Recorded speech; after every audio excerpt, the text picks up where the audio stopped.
నమస్తే. ఇన్నాళ్ళు నన్ను సపోర్ట్ చేస్తూ, ఎంకరేజ్ చేస్తూ మీ ప్రేమని నాకు అందిస్తున్న ప్రతి ఒక్కరికి కృతజ్ఞతలు. అలాగే ఈ వీడియో కూడా ఖచ్చితంగా మీకు ఉపయోగపడుతుంది. లైక్, షేర్ అండ్ సబ్స్క్రైబ్ చేసి మీ సపోర్ట్‌ని నాకు అందించండి. అలాగే ఈ వీడియో పట్ల మీకున్న అభిప్రాయాన్ని కామెంట్ సెక్షన్‌లో కామెంట్ చేసి తెలియజేయండి. ఇప్పుడు వీడియోని చూద్దాం.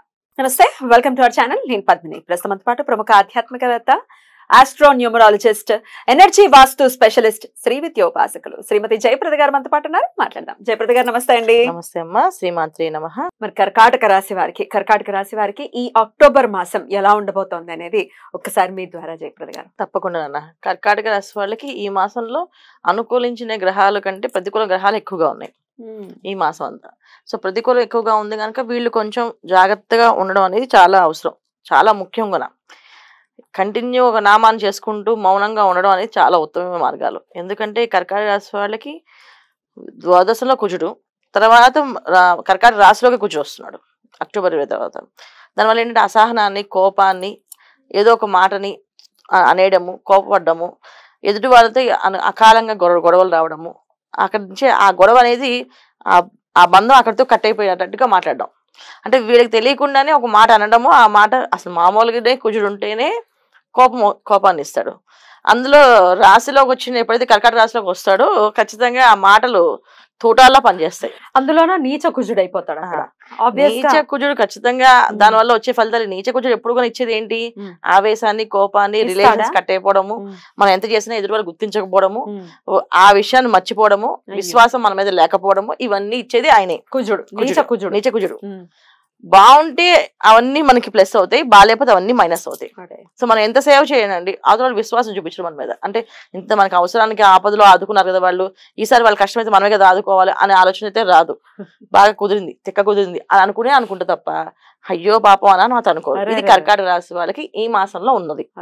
సో అందుకని జాగ్రత్తగా ఉండడం అనేది, ఎక్కువ మందితో కలవకుండా తక్కువ మందితో కలవడం. అంటే ఫంక్షన్స్ కి, అకేషన్స్ కి రెగ్యులర్ వెళ్లకుండా తీర్థయాత్రలకి, క్షేత్రాలకి, పుణ్యస్థలాలకి, ఎదురా దానం చేయడానికి, దాన ధర్మాలకి, ఈ దానికి వెళ్ళడం వల్ల వీళ్ళకి పుణ్యం వస్తుంది. అంటే అక్కడైనా ఇక్కడైనా ఏదైనా వాళ్ళకి కొంచెం ఇబ్బంది పడుతుంది. ఇబ్బంది పడినప్పటికీ చేసిన సేవ, గోసేవ కానీ, మానవ సేవ కానీ, దైవ సేవ కానీ చేస్తే దానివల్ల ఏమొచ్చింది, మనకి పుణ్యం వస్తుంది. సో ఈ ఫంక్షన్ అకేషన్ వెళ్ళడం ఏమైంది, మనకి మన డబ్బు ఖర్చు అయ్యి, మనం రెడీ అయ్యి, మన మేకప్ ఖర్చు అయ్యేది, మళ్ళీ అక్కడ ఒక అవమానపడ్డాం. మనం అవమానపడ్డాం, మనమేం తగ్గి వచ్చేయం, ఖచ్చితంగా మాట్లాడే వస్తాం. అంతే కదా ప్రభావం. సో మాట్లాడే వస్తాం. ఆ మాటలు ఎక్కడి దాకా వెళ్తాయి, మన జీవితంలో మర్చిపోలేకుండా అయ్యో ఆ రోజు నేను ఎందుకు తొందరపడ్డా, అవసరాలు గడి తింటే మనం గడి తింటామా అనే ఆలోచన తర్వాత వస్తుంది. కానీ ఆ క్షణానికి రాదు. అదే ఆ విచక్షణ కోల్పోయే అవకాశం ఈ మాసంలో కర్కాటక రాశి వాళ్ళకి ఉంది. అది ఎవరికి ఉంది అంటే, వ్యాపారాలు చేసే వాళ్ళకి ఉంది, ఉద్యోగాలు చేసే వాళ్ళకి ఉంది, ప్రతి మనిషికి ఉంది, విద్యార్థులకి ఉంది. సో విద్యార్థుల దగ్గర మాట్లాడేది ఏముంది, టీచర్స్ దగ్గర వాళ్ళు ఏం గట్టిగా అనలేరు, అంటే రెండు వేస్తారు టీచర్లు. వ్యాపారస్తులు మాత్రం జాగ్రత్తగా ఉండాలి. ఎందుకంటే వ్యాపారం పోతుంది కదా, ఒకసారి నచ్చలేదు, ఒక మాట వచ్చింది అంటే మళ్ళీ లైఫ్ లో వాళ్ళ దగ్గర రావడం కానీ, వాళ్ళు చేయించుకోవడం కానీ, అమ్మ వీళ్ళు అంటే డేంజర్ వాళ్ళు అని తెలిసిపోతుంది కదా ఖచ్చితంగా. ఈ రకమైన ఇబ్బందులు కర్కాటక రాశి వ్యాపారస్తులకు ఉంది. సో వ్యాపారం చేసేవాళ్ళు జాగ్రత్తగా ఉండాలి. ఉద్యోగస్తులు తోటి ఉద్యోగస్తులతో తక్కువ మాట్లాడుతూ పని చేసుకోవాలి, ఎక్కువ పని చేసుకోవాలి. ఎందుకంటే తోటి ఉద్యోగాలతో సరదాగా మనం క్లోజ్ గా ఉన్నాం కదా, ఒక మాట అంటే కూడా వీళ్ళు పడలేకపోవచ్చు, ఆ మాట అన్నామని వాళ్ళు గొడవ పడవచ్చు. ఇవి జరిగే అవకాశం ఉంది కానీ తోటి ఉద్యోగాలతో కూడా చాలా కామ్గా, అసలు చెప్పాలంటే మౌనాన్ని ఎక్కువ పాటిస్తూ, మెడిటేషన్ ఎక్కువ చేసుకుంటూ ప్రశాంతంగా వెళితే ఈ కర్కాటక రాశి వాళ్ళకి ఈ మాసం అంతా చక్కగా వెళ్తుంది. లేదంటే కొన్ని రకమైన ఇబ్బందులు పడతాం. మనం చెప్పే ప్రతిదీ ఏంటంటే గోచార ఫలితాలు ఇవి. సో మా జాతకంలో మేము పొద్దునేస్తే మార్కెటింగ్ ఫీల్డ్ లో ఉన్నా మేము మాట్లాడుతున్నాం, ఖచ్చితంగా మాట్లాడండి. మార్కెటింగ్ ఫీల్డ్ లో ఉన్న వాళ్ళు మాట్లాడాలి తప్పదు. సో అప్పుడు ఎలా అవుతుంది అంటే, మాట్లాడినప్పుడు అవతల వాళ్ళు మిమ్మల్ని రెచ్చగొట్టినప్పుడు మీరు రెచ్చపోకుండా ఉండడం ఆలోచించుకోండి. అయ్యో ఈ మాసంలో నేను రెచ్చిపోకూడదు అని ఫస్ట్ మార్నింగ్ నుంచి మైండ్లో ఈ విషయాన్ని వేసుకోవాలి. బాగా వేసుకొని వాళ్ళు రెచ్చగొడతారు, మనం రెచ్చిపోకూడదు. మనం మాత్రం 1, 2, 3, 4, 5, 6, 7, 8, 9, 10 లెక్క పెట్టుకోవాలి. సో మన మనసు కంటే మన మైండ్ బాగా ఎక్కువగా పనిచేస్తుంది కనుక ఎక్కువ మనం ఆలోచించే విధానం ఏంటంటే, లేదు మనం ఆవేశపడకూడదు, ఈ రోజంతా మనం ఆవేశపడకూడదు అని ప్రతిరోజు టార్గెట్ పెట్టుకోవాలి. ఈ మార్కెటింగ్ ఫీల్డ్ రంగాల్లో ఉన్నవాళ్ళు, ఎక్కువగా మీడియా రంగంలో ఉన్నవాళ్ళు, కంటిన్యూ ఎప్పుడు మనుషులతో మాట్లాడే బిజినెస్ చేసేవాళ్ళు అందరూ కూడా ఏంటంటే, వాళ్ళ మార్నింగ్ ఏమనాలి, ఇవాళ నేను ఎవరు ఏమో విసిగించినా నేను మాత్రం వాళ్ళకి సమాధానం స్ట్రాంగ్ గా చెప్పకూడదు. నార్మల్ గా నా ఓర్పు సహనాన్ని పరీక్షిస్తుంటారు, నేను దాన్ని గెలవాలి, మన బాస్ మాట్లాడితే ఎలా మన ఓర్పు సహనంతో ఉంటామో అదే ప్రతి ఒక్క కస్టమర్ని ప్రతి ఒక్క క్లయింట్ ని అలా అనుకొని ఈ మాసం అంతా ఉంటే వీళ్ళు కట్టెక్కేస్తారు.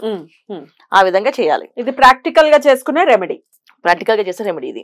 సో ఎందుకంటే ప్రాక్టికల్ కంపల్సరీ. ఎన్ని నామాలు చేసినా ఆవేశం మనిషిని విచక్షణ కోల్పోయేలా చేస్తుంది.